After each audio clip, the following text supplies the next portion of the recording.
You finally bring it up. You've thought about it for days, maybe even longer.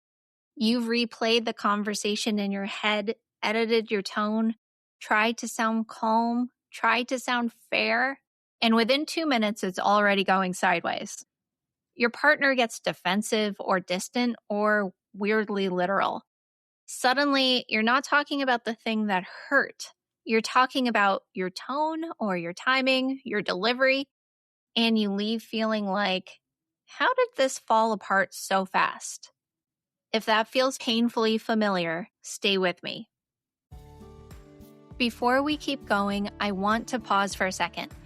Because if you've ever found yourself lying awake replaying an argument or doing more and more emotional labor in a relationship and quietly starting to feel resentful or panicking when your partner pulls away, there's nothing wrong with you. Most relationship advice tells you to just communicate better or calm down. But when your nervous system thinks connection is at risk, logic usually doesn't work very well. So I made a free 10-minute training called Why Love Feels Like Too Much, where I explain why these reactions happen and show you a simple nervous system reset that can help you stop the cycle before it escalates. You can watch it at the link in the show notes.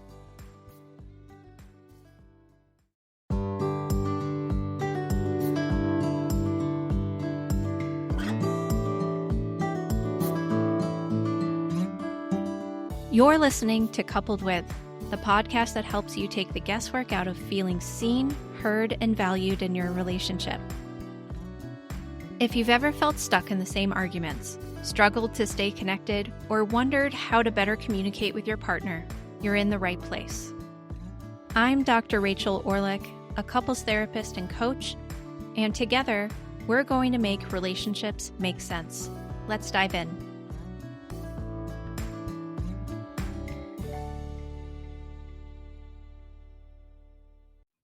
A lot of people assume hard conversations fail because they said something wrong. Maybe they were too emotional, intense, reactive, or too unclear. So the next time, they try even harder to say it better.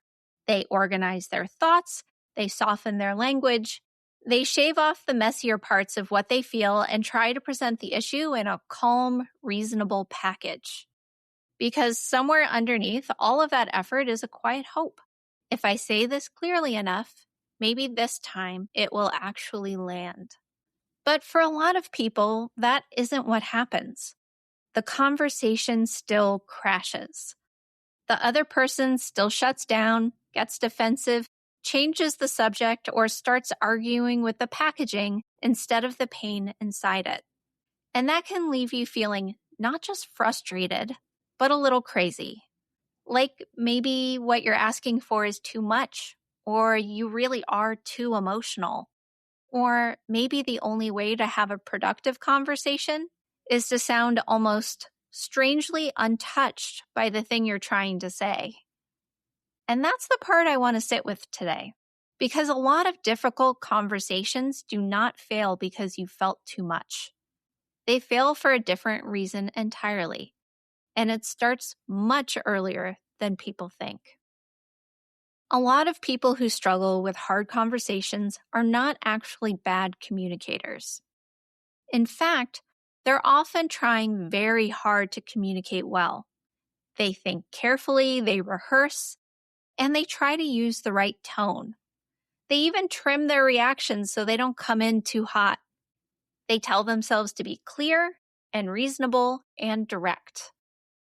And underneath all of that effort is usually a very specific hope. If I can say this the right way, maybe my partner won't shut down or get defensive. And maybe this time I can finally get through without everything turning into a mess. And that hope makes sense, especially if you've had the experience of bringing something up and watching the conversation derail almost immediately. After enough of those moments, it's easy to decide that the emotion is the problem, that vulnerability is the problem, that the reason the conversation failed is because you cared too much, felt too much, and showed too much. So you start trying to deliver hard things in a cleaner package, with less hurt, less urgency, less visible need. You aim for calm, but what often happens is something tighter than calm, more managed and controlled, more like you're trying to hold the whole conversation steady with your bare hands. And the tricky part is that this usually looks incredibly mature from the outside. You're not yelling or lashing out. You're not saying the first thing that flies into your head like a drunk frat goblin with Wi-Fi. You're trying to be thoughtful. But inside, there is often more happening than your partner can see. There may be fear. There may be hurt. There may be earlier moments that you swallowed because you were trying not to make it a thing. So by the time the conversation actually starts, you may sound composed, but you are not neutral. Your nervous system already knows this matters. Hard conversations rarely begin at the moment you open your mouth. They usually begin much earlier when something first stings and you decide not to say anything yet. Maybe you tell yourself it's not a big deal, or you want to give your partner the benefit of the doubt. Maybe you're waiting for a better time, a calmer moment, a version of the conversation where you can bring it up without sounding emotional. But while you're waiting, the issue is not just sitting there quietly. It is gathering meaning, collecting hurt and interpretations and questions you're trying to answer all by yourself. So by the time you finally bring it up, you are often not talking about that one moment anymore. You are talking about this moment plus several others that came before it. The forgotten text, the dismissive tone, the small moment last week you told yourself to ignore. All of that is standing behind you while you try to sound calm, which means the conversation may sound measured on the surface, but underneath, there is an urgency, a quiet, please understand how much this has been weighing on me. Your partner's nervous system can usually feel that something matters before they fully understand the whole story behind it. And when a nervous system senses emotional weight without context, it often moves into protection. Not because the issue is unreasonable, but because the timing feels compressed. One person has been living inside the meaning of the moment for a while, and the other person is just arriving. And that difference in timing can make the conversation wobble before it really begins.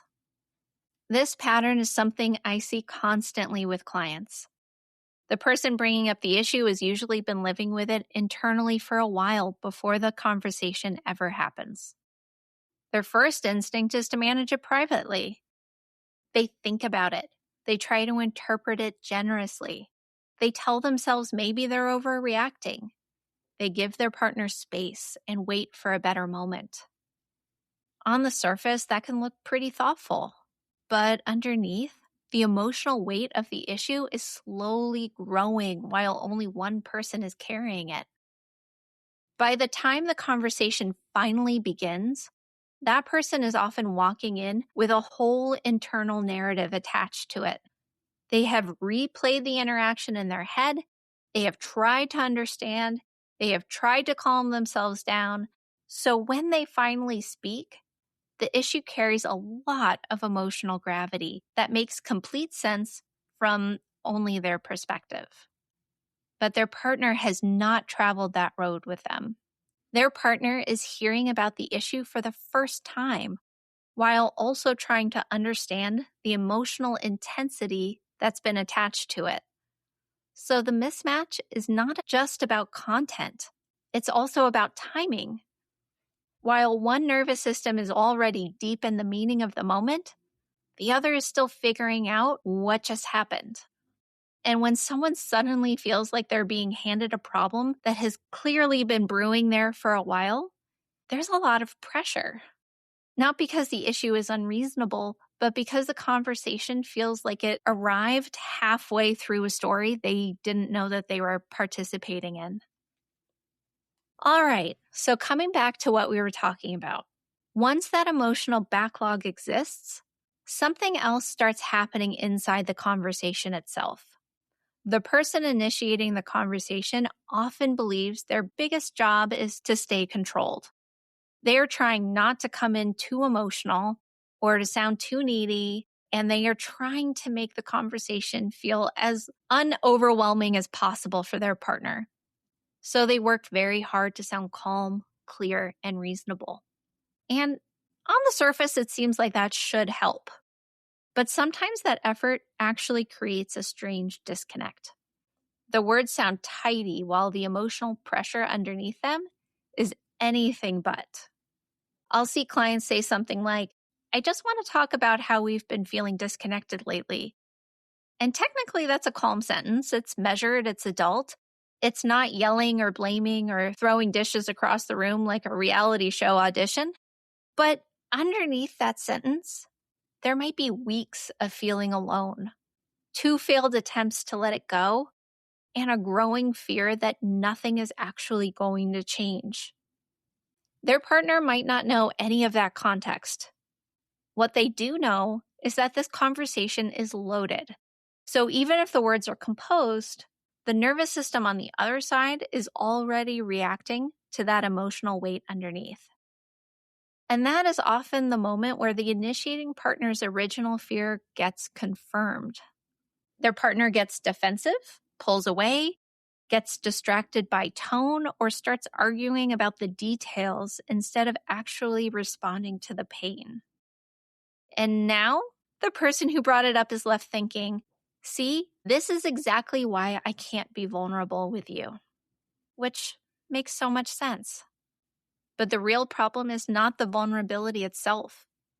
The problem was that the vulnerability had been held long enough that by the time it finally entered the room, it carried the pressure of isolation with it. This is where a small shift in perspective can change the emotional trajectory of these conversations.